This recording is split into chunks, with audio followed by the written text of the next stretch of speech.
Welcome everyone to another episode of Sonship Podcast. It's my pleasure today to welcome my friend Stephen Hill. Stephen is an Irishman who has just returned home to Ireland from New Zealand, but we'll get into that anyway. So let me introduce you to Stephen Hill. Stephen, welcome. Hey John, good to be here. It's good to have you, mate. Lovely to see you. Yes, good to see you. It's obviously done you well. How's Bonnie Scotland? How's Bonnie Scotland? Grey and wet. All right. Well, at least we're not wet. We're slightly grey here, but not wet, which is great. That kind of matches my hair, you know. Yeah. Stephen, I mean, obviously some of the folks listening are going to know who you are, but there'll be lots who don't. So give us a little potted biography of Stephen Hill. Okay. Yeah, the movie's coming out next year, so I'll give you a brief synopsis. Anyway, I'm from Belfast in Northern Ireland, and I was born an increasing number of years ago. It's getting scary. But yeah, I grew up in a family of five, right when the Troubles were kicking off, you know, so I remember sort of hearing gunshots and all that, you know, in the distance and all that sort of stuff. I suppose for those people who don't know me, the unique thing about me is that I was brought up in the Plymouth Brethren, the exclusive branch of the Plymouth Brethren, which was extremely strict.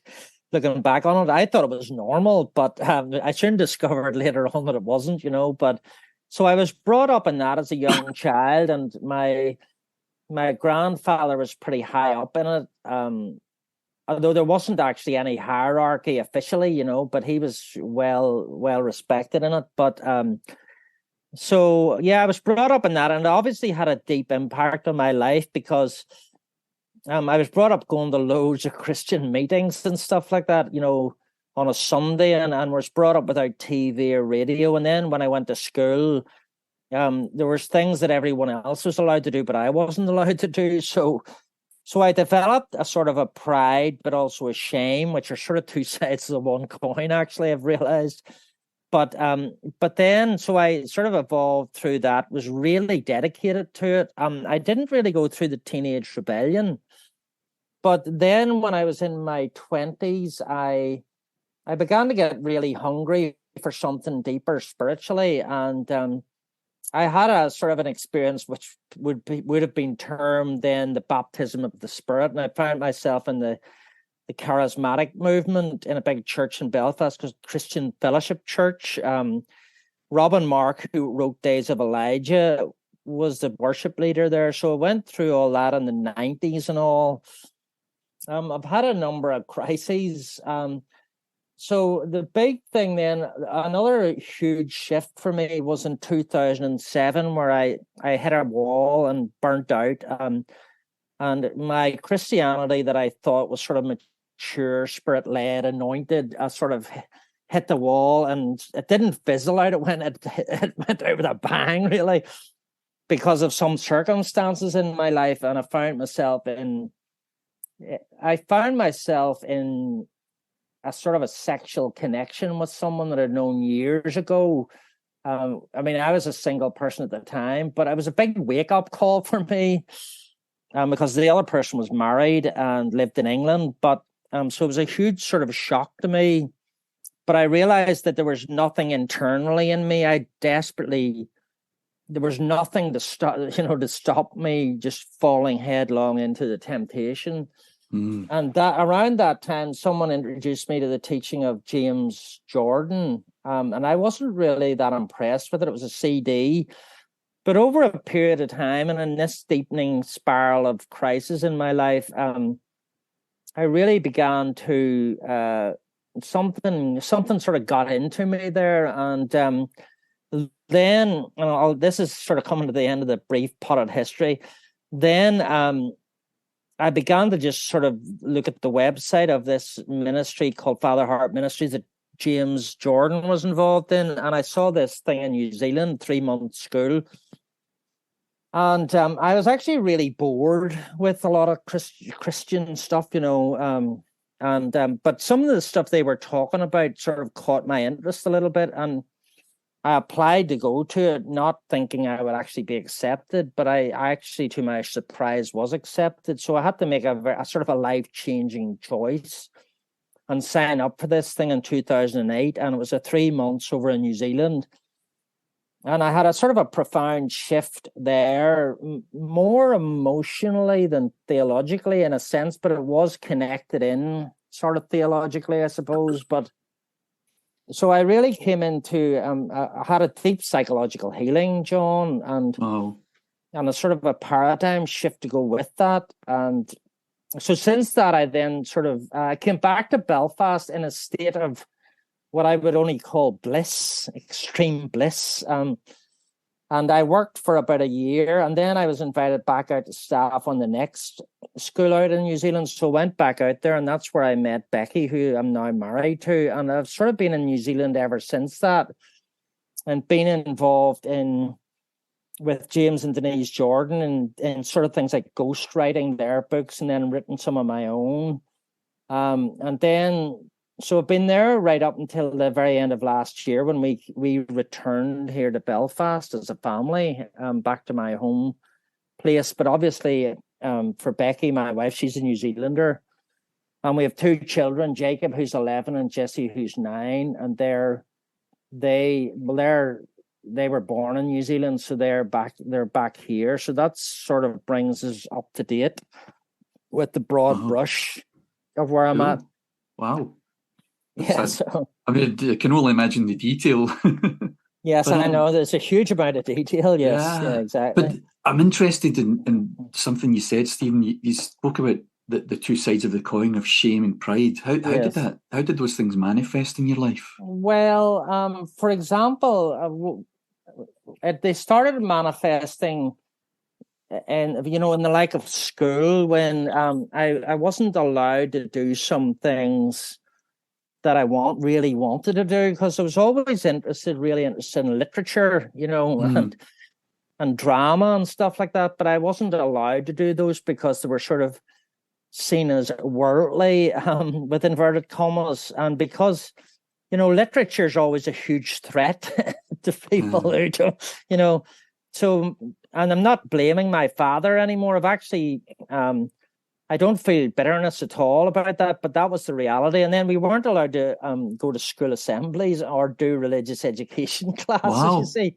Wow. So, yeah, because my parents were afraid, and the church that we were in were afraid of us getting sort of contaminated by those sort of things. So basically I had to sort of sit outside when everyone was at school assembly. Wow. So I felt deeply ashamed in front of the other kids, you see, but I sort of compensated within myself, John, with thinking, I'm actually closer to God than them. I've got a more pure form. So that's why shame and pride were the 2 sides of the one coin. I mean, now I know that it was just my sort of feeling of being superior was actually just an inverted form of feeling inferior, So like a compensatory kind of thing? Yes, it's sort of a compensatory thing. And that's, so I've got quite a lot of insight into that. And, when you feel really embarrassed, you have to you've got to compensate within yourself. I mean, I wasn't a particularly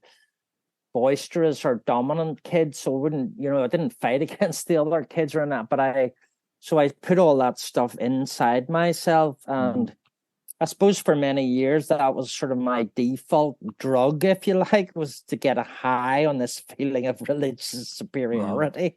Wow. Do you think? I mean, was that something that you think would have been common amongst the denomination you were part of, or do you think it's something that's just common to Christianity?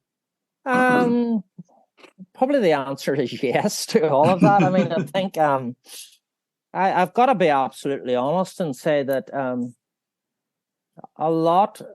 I mean, yes, I'm having huge shifts in what I view about Christianity, but I think my basic analysis in the sense of Christianity is that I suppose we're all trying to find what it really actually is, but I do think there's a lot of, and rightly so, in some ways, we're all very broken and we need help. we need something to get security from, but there's a lot of basically psychological insecurities, I suppose, that are then covered up with some sort of terminology or some feeling of feeling better than the other person.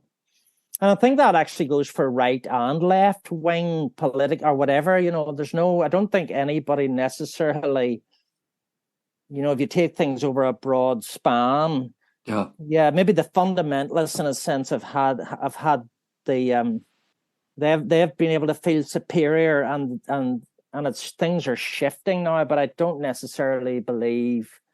I think when we're all orphaned, we always try and compensate whatever way, just for our insecurities, and that's a very human thing. So how has that shifted for you, Stephen, from being in that place of feeling ashamed and compensating with a sense of pride? How does that shift for you, and how did it happen? Well, I think it happened, John, because I did sort of have all I can say was I had a sort of a supernatural encounter, but it wasn't like something that dropped out of the heavens. I've had that sort of thing, but when I was out in New Zealand, and I sort of the first thing that really impacted me was not actually this teaching from this couple, James and Denise Jordan. It was actually that they were very vulnerable about their own lives, and they had said they had been deeply burned out, you see. So right away I could identify with that, and I love this. I've become a very vulnerable person myself, because a lot of people in churches, as we've known it, will never be vulnerable enough. No. And so you can't identify. You always think the person's got it all together. And I knew people like that. I had a good friend, and I always thought he really had it all together. And then we had a sort of I was taught that at Bible college, Stephen. Yes. Don't make yourself vulnerable to your congregation. Well, yes, exactly. Well, I had this really good friend, and I worked with him, and he was always immaculately dressed, and every time he came into the office he would say, "I'm in tip-top form," you see. So anyway, one day our whole relationship shifted because he asked me to help him carry a huge storage heater, with the bricks in it. Oh yeah, up about 5 flights of stairs to an office, you see.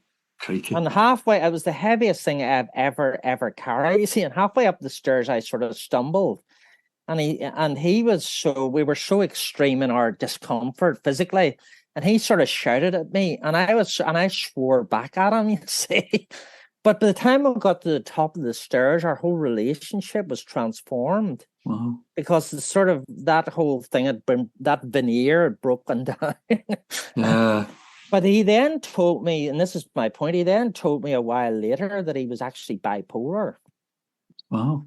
So, and then I had suffered from depression and an anxiety more myself, but that actually transformed our relationship, that we were able to identify with one another. So that's the big thing that really opened me up to start off, was to receive what was being said from the front, is that these people that I met, this couple, James and Denise Jordan, were very vulnerable about their own burnout and their own struggles with doing the Christian life, so to speak. So that sort of opened me up, and I thought, yeah, these people know what it's like. They know what my life has been like in some ways. Yeah. So that's sort of, so then that sort of opened me up to just to have these paradigm shifts that happen through the teaching. And I do think that is important, whatever way it comes, but we do need paradigm shifts for whenever the emotions go up and down, because I'm actually a very emotional person, very driven by my emotions. So that was the beginning of a paradigm shift for me, John. But I have to say this, that, the brethren upbringing for me was very negative and all, but there was actually an underlying theology behind it, that it wasn't Calvinist. Right. That's interesting, because most people would imagine that it would be. People, yeah. I hear all these people sort of saying, I heard someone saying recently, we deserve to be rejected by God. You see, that's sort of that's a terrible thing, but it's to me it's heresy. But that comes from a sort of a Calvinist thing. But in the Brethren thing, we didn't, because the Brethren came out of the Anglican movement, Anglican Church. So that wasn't. So the basic, if you actually read a lot of the hymns that we sung, which I actually enjoy because I love poetry, a lot of them were based in the sort of purpose of God to have humans before him without accusation, holy and blameless in love. And that's the starting point. So I've sort of come back to that foundation,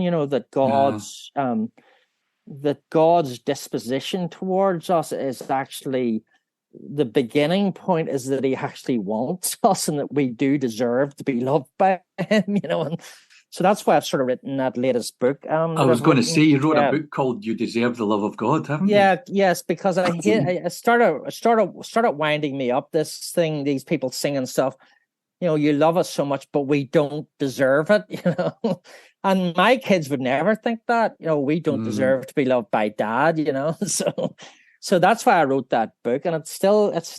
I think it's a massive thing that has to be shifted, to be honest. So where can people get that book, Stephen?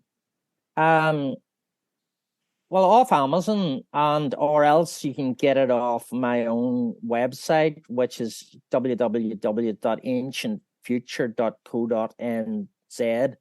And John may put a link down below or something, but it's available on Amazon. But that's not the only book you've written. That's just the latest one. No. That's the latest one. I'm struggling with a couple more at the minute. I've written actually about 6 books myself, and they've done pretty well.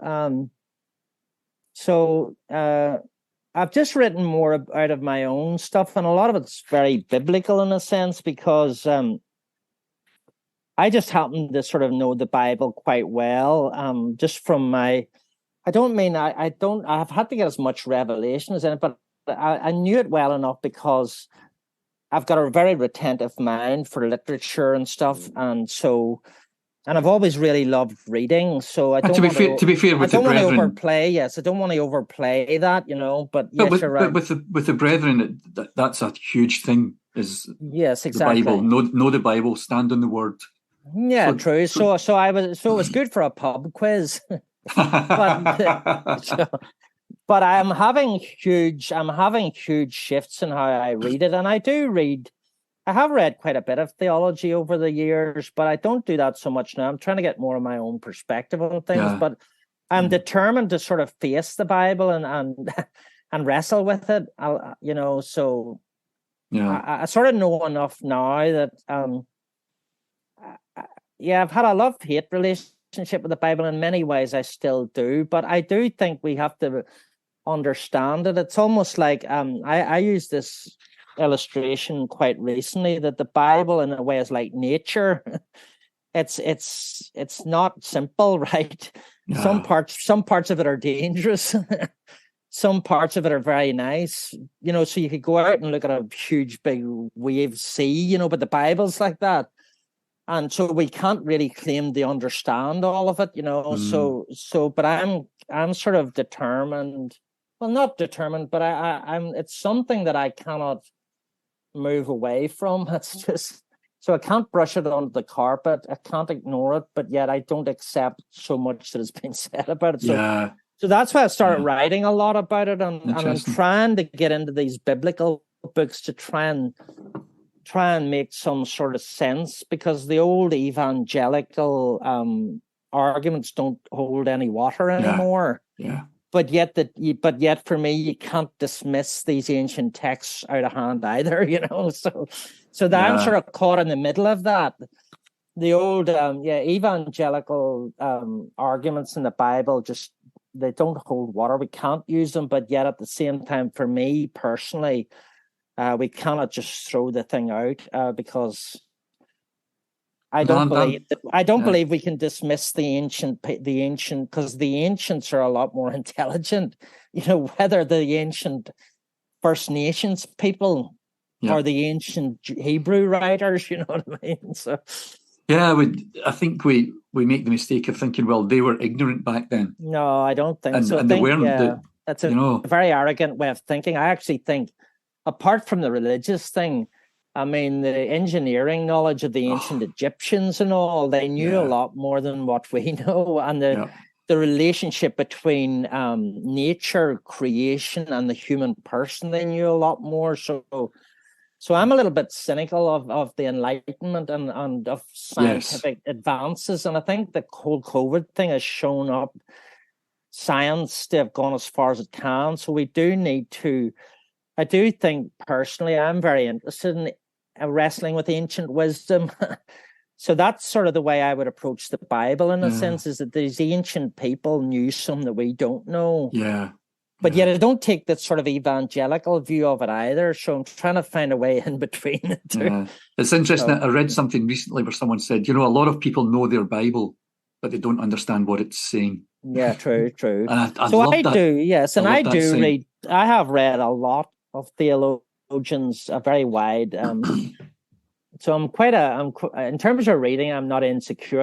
I'll read anything and everything, Yeah, whether it's Christian or not, but at the moment when I'm trying to write my own stuff, I've sort of stopped reading a lot of what other people say yeah, because I want to try and get a unique perspective on things. So, yeah, yeah. so that's sort of where That's I'm at good. with writing. Yeah.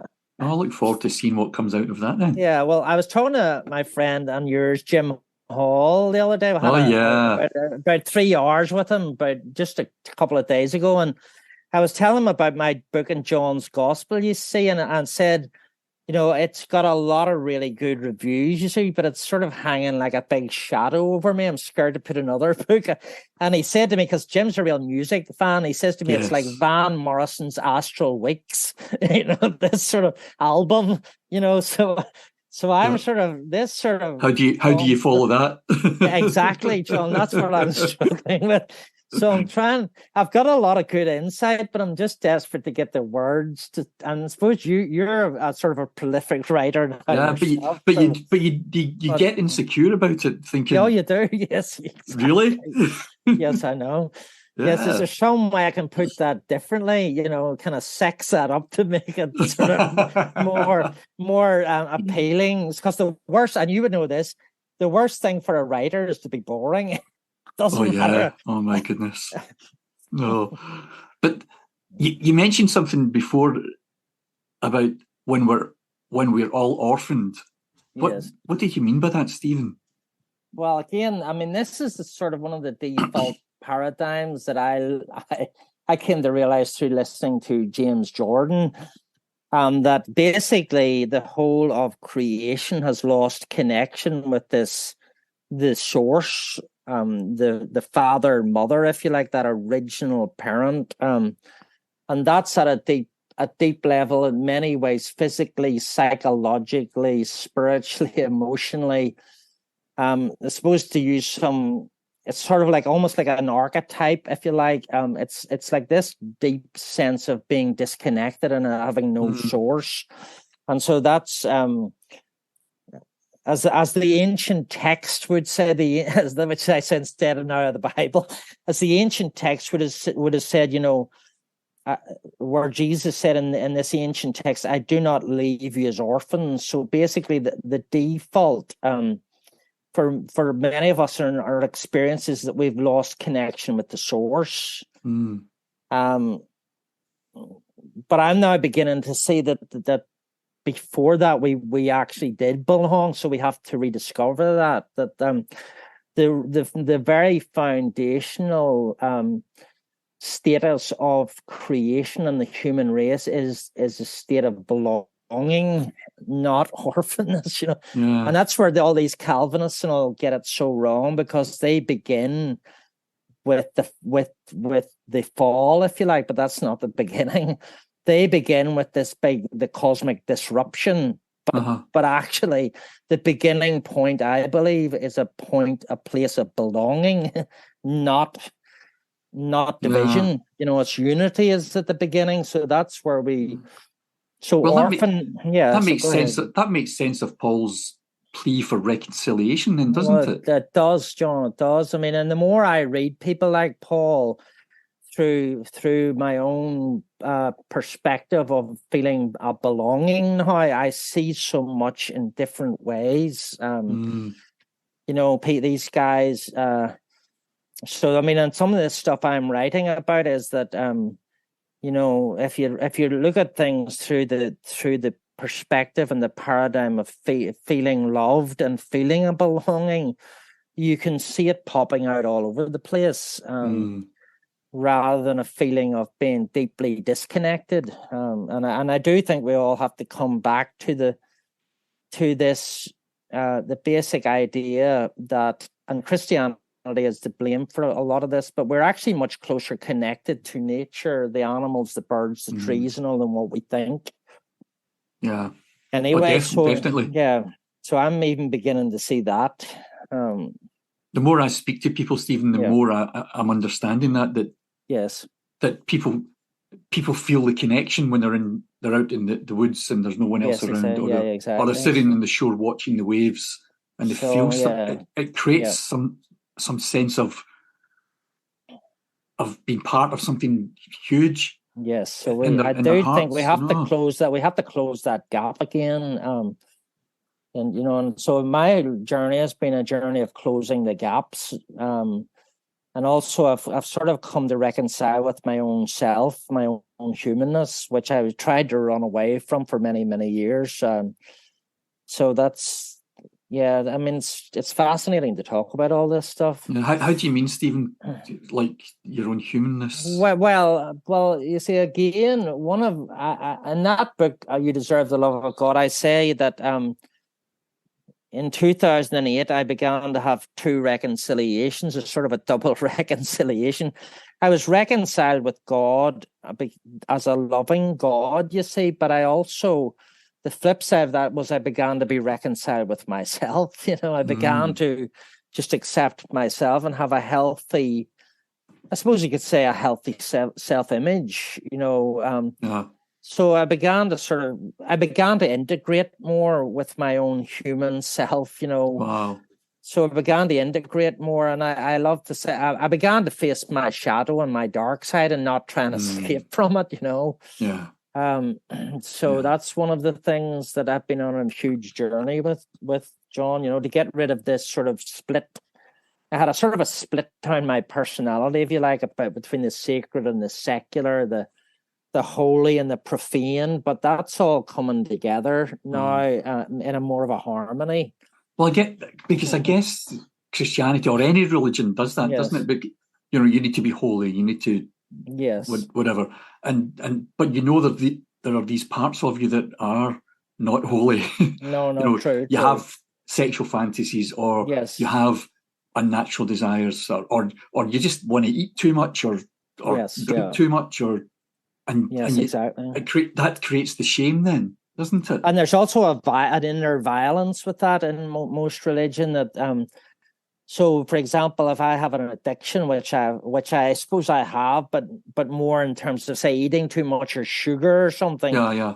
But there's an inner violence in that, and I've learned that if you're too aggressive against yourself, you shoot yourself in the foot. There's these vicious cycles.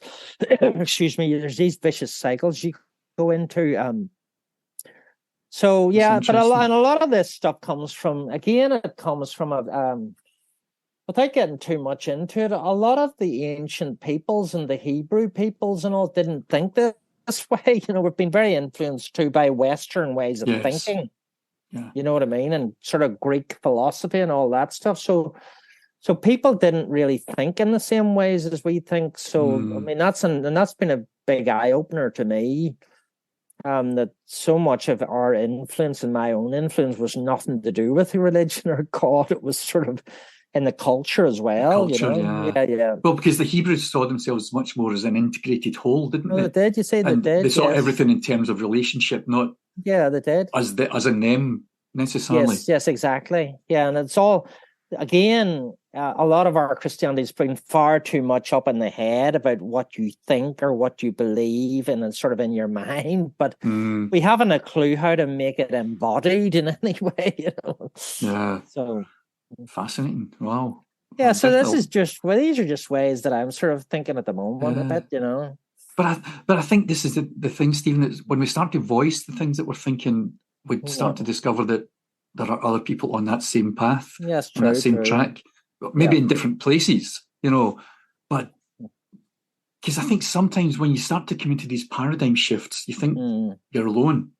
Yes. You think, I know certainly when I started coming into that whole place, again, because of James's ministry, James Jordan's ministry, that over the years that I come to points where I think, am I just becoming a crazy man or a heretic? Yes. Because that surely this can't, what I'm thinking can't be real because my whole life I've been taught this. But one thing that I find increasingly, John, when I write stuff or I go and talk at different places, that people say that what I say is not new, but what I'm giving is words to what people are feeling and I can't articulate it, So that sort of encourages me. And I think that's why people need people like you and me. But I do think we all have to bounce off each other. We need connection.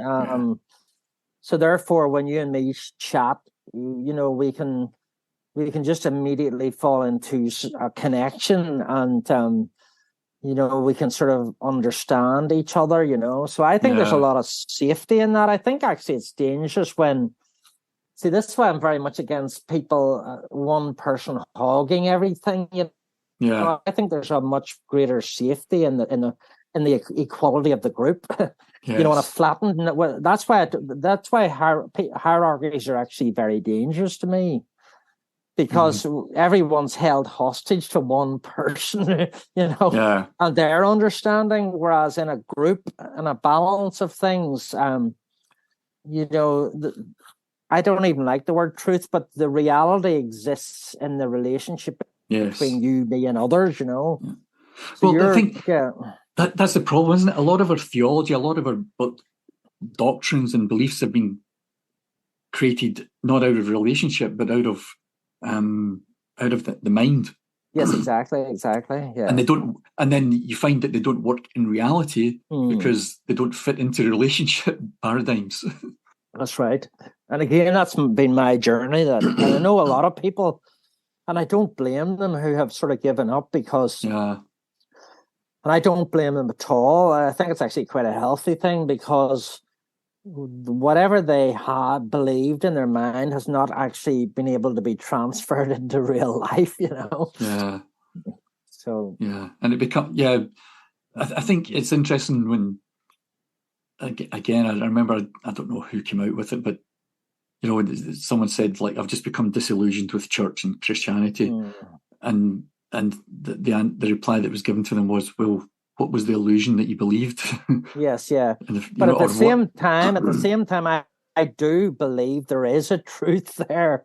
There is a foundational reality there, but it has to be rediscovered. And that's sort of really where I'm at. That's why the old evangelical things are don't wash anymore, because there's too much of a credibility gap there. But yet throwing the whole thing out doesn't really wash any either. But we have to reconnect, and that's why I'm determined we have to reconnect the things that were said in the ancient texts, if you like, back with our experience and so, and find the reality there. So, and that's an ongoing journey for everyone, I suppose. It's there so often, Stephen, I find myself in this liminal space where it's like, I am leaving stuff behind, but I haven't quite managed to reach out far enough to grab what's. Life itself is probably a liminal space. We're always going to be that. But at the same time, I don't expect everyone to be theologians either. That's wrong too. So. Yeah, I mean, people say that to me when I'm talking. They say, "Well, you're the theologian." I was like, "No, I'm not." Yes, no, exactly. I'm not a theologian. Not by a long chalk. Yes, I know, and I read theologians, and I have to look up I have to do Google searches to see what words mean. I don't know what do these words mean. Yes, I know, exactly. I think that's why I write the way I do, to try and make it simple, to try and simplify it. But you're actually a very gifted writer, I mean. So when's your next book coming out? I don't know. I'm working on 2 or 3 different things. Yes, well, that's the way I am at the moment. Yeah, just wrestling with how do I shape this. Yeah, somebody said, I read somewhere recently, somebody says, you write a book, you start in the middle and fight your way out. That's what I thought was very good, actually. That's just about it, yeah. Yes. You have this idea and then you think, yeah, what do I say about this idea? Oh, wow. So you've relocated back to Belfast, Stephen, and I know that wasn't done just because you fancied a change of scenery. How did you come to the decision? Well, what actually happened was, I've always struggled a little bit with living in New Zealand. I think anyone who comes from Europe, there's a real sense of isolation at a very sort of well, it's not near it. It's not near anywhere. It's a beautiful country, but as I said before, the first time I went down to Wellington, which is the capital at the bottom of the North Island, if I was a flat Earth believer, I would have thought I was going to fall off the edge. but I'm not a flat Earth believer. But no, it's and I also struggled a lot. The sun is extremely harsh and bright there, and I'm very sensitive to the sun. But I had no intention of moving back here. I was sort of content with it. But then one day I said to my wife, Becky, I just have this strong desire to walk the streets of Belfast, you see. So I sort of thought I'd maybe go over for a month or something. And then a few weeks later, Becky said to me, I think we should move to Belfast. Wow. So it came from Becky? Yeah, well, the big thing came from her, yes. Yeah. And basically, and I sort of said to her, you know what, I would love to move back to Belfast, because, and one of the things was, because our children, it was to give our children a sense of where I've come from and an experience of being with my family over here for a period of time, Yeah. So we're here for a number of years anyway, and I personally don't really miss New Zealand as a country. I obviously miss people, but I'm very content. I think whenever you move away anywhere, you're going to miss somebody somewhere. Yes. But amazingly, since we made that decision, so many things have come so easily. And it hasn't been a battle at all. It's been... there's been huge swathes of money have come to us. There've been things started really flowing. The doors have opened so easily. And so that's why we have come back. And it's not really for any, I reject that it's anything to do with ministry. It's more to do with family. But on the other hand, it does, I love being back in Europe. I think I'm actually, I don't know that my stuff, whatever I carry, it's less relevant. It's more relevant here in Europe, actually, than anywhere. I think. Interesting. Because I think I have something to say to the cycle of church history where the Europe is at, rather than where Asia is at.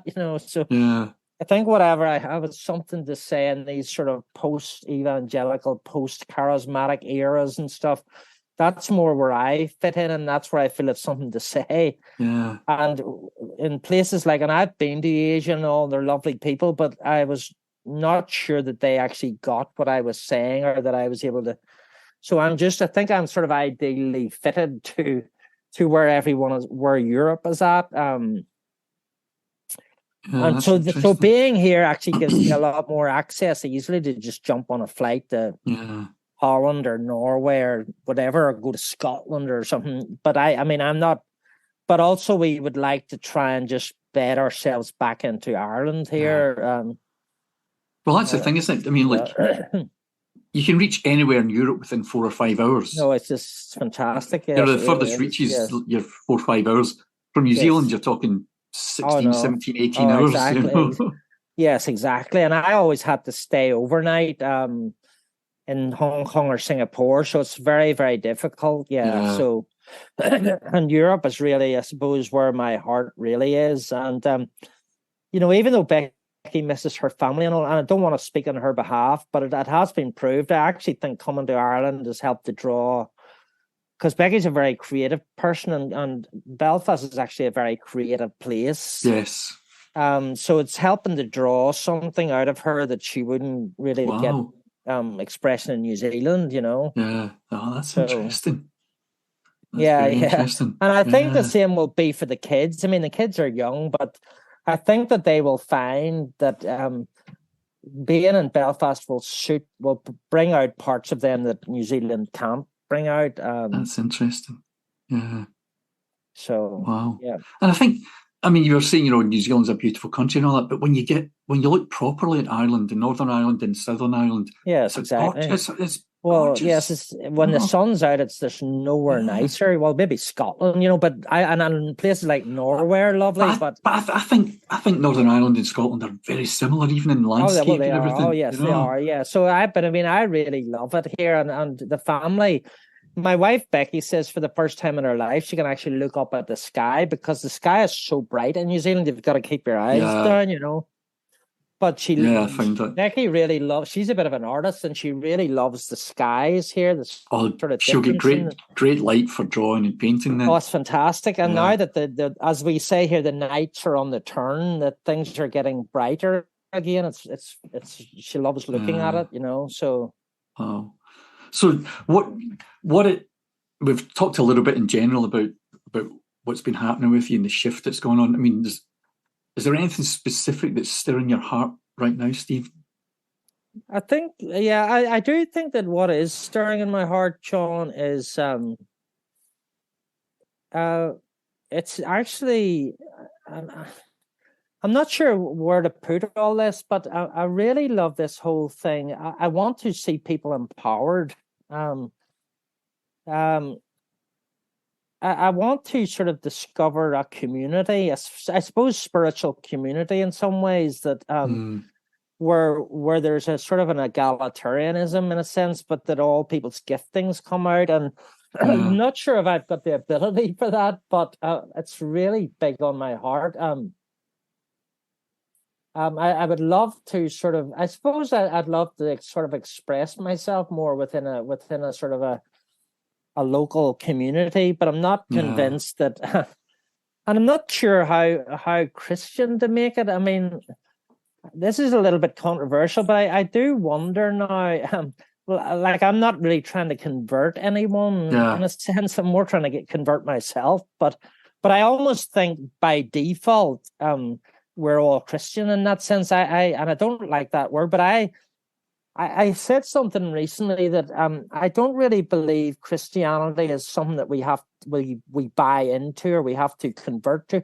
I actually think it's actually how the universe works. You know what I mean? It's actually if we really understood, it's the deepest explanation for how life is or the universe, and we have to. It's about sort of more aligning to that, or that the universe really works through love. You see, so to be absolutely honest, and there's some really good theologians now that I would agree with, and they're orthodox too in a way. They're not. So I don't put myself in the sort of fundamentalist camp both ways, either the really sort of deconstructionist liberal camp, and I don't put myself in the sort of conservative. I'm trying to find a different way of doing things, but I do believe that I don't know, I would just love to, I think me and Becky would love to, when we move into our new house, we're going to just try and just do things, not just out of our hearts. If our heart overflows to go and help a neighbor, we want to do that. If our heart overflows to go and give compassion to somebody, we want to do that. And I also want to sort of express myself more, not even only in terms of writing, teaching, but I also love singing, for example. And I never knew that. Exactly, but that's the thing, but I've actually, my voice used to sort of tremble a lot when I sung, but I've actually started finding it more resonant. And I actually love things like drama and stuff like that. So drama's good. I think our biggest battle is the battle to be ourselves, So, and then I think you probably identify with that. I'm not fully Very myself. Much. Very much. So I think that's the biggest battle in many ways, is the battle to be true to ourselves. So that's sort of I just want to continue to be true to myself. And I think being back in Ireland it's a redemptive thing for me.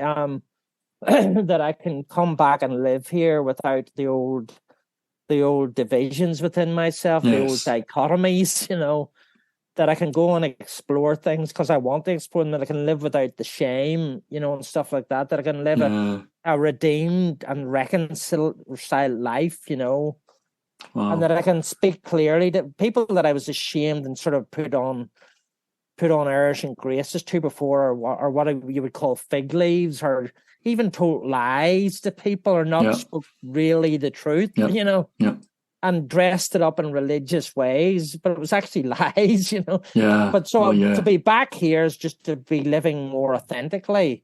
Wow. And it's very, very redemptive for me, John, because, I've left for 13 years.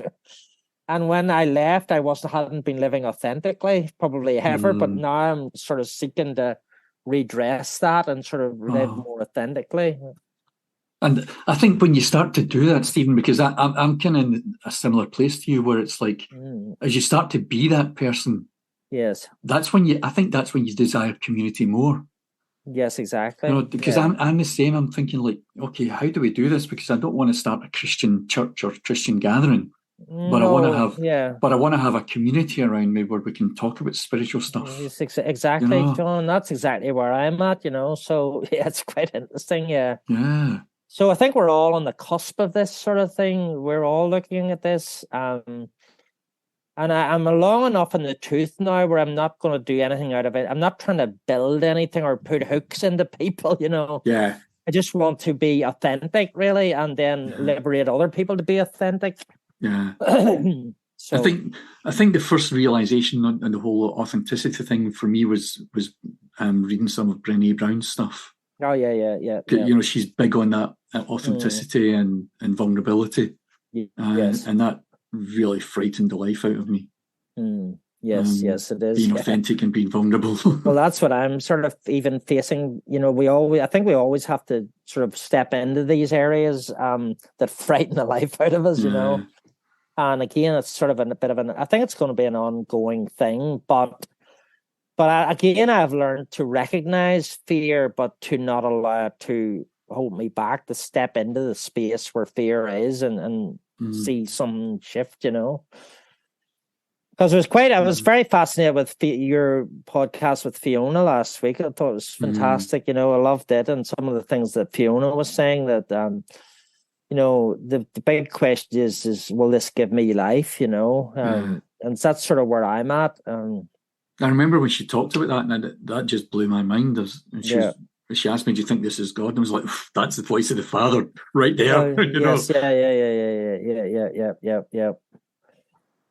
yeah. So we have to. Yeah, we're sort of right out on the edge, a lot of us, but it's good. I feel quite good about it. I'm in quite a good place at the moment. I think.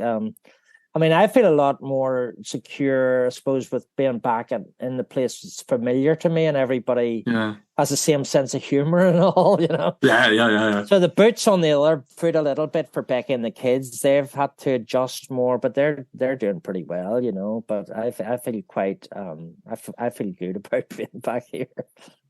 Brilliant. So good. So where do you see the future, Stephen, of religion, Christianity, faith? How do you see that? Well, I think will continue to explore. I still believe in the good news, Yeah. I do believe in the Bible, but not in the way people might think. But my future is to continue to explore and to continue to speak out and be authentic and write. I want to continue speaking, writing. I want to continue holding the Bible and as a sacred book, and a book in which there is life and which cannot be dismissed. But I also want to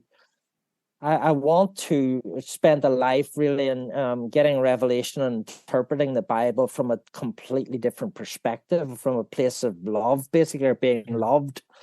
And I wouldn't even say, again, everybody has different views of what that means. But again, I think I just see myself as continuing to be a communicator, writing, speaking. I would actually love to even do a few little films. I'd sort of love to try a documentary or something, you know. So I sort of love that whole side of things. I love communications. I sort of love the arts and all of that stuff. Because I was going to say, doing something like that, like documentary film, that's quite creative. Yeah. You know, but it combines all of those skills, doesn't it? Well, I'd even thought of doing a mini documentary myself around, because we live in the area that C.S. Lewis grew up in. So it's all loads of stuff around. So I thought of even getting Becky because she's quite good to do the filming on the iPhone, and I would speak and we would go around a few places and stick it up on YouTube, you know. So, cool. Yeah, so quite interesting. I'll keep my eye out. Yeah, so I might get doing some of this stuff. Yeah.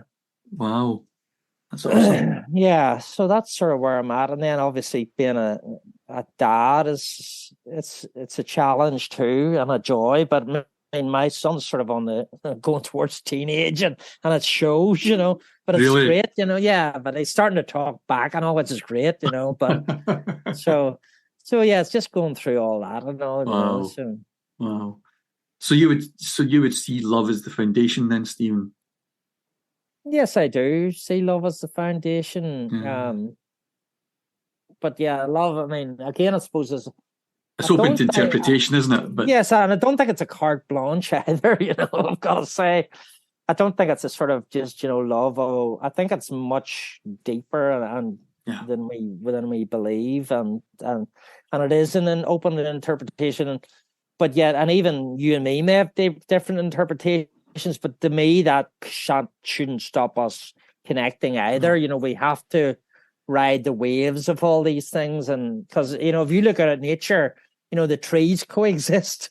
You know, so we need to learn to coexist in the way that nature does as well. You know. Yep, the forests aren't all just pine or just elm or just oak. Exactly. You know. Wow. So. It's been good to talk to you, mate. Yeah, it's been good. I've really enjoyed it, John. Yeah. Love to get together and pick some of this out a little bit more over a coffee or a beer or something. Definitely. Well, Stephen, thank you so much. Yeah, no problem. I've really enjoyed this. I've enjoyed listening and catching up with where you're at. Time really flies. You know? I know. I know we could probably keep going, but yes, I know. Yeah, but we've got stuff to do. All right, John. Yeah. My dog will have its legs crossed now. All right. Cheers, Stephen. All right, John. Thank you then. All right, see you soon.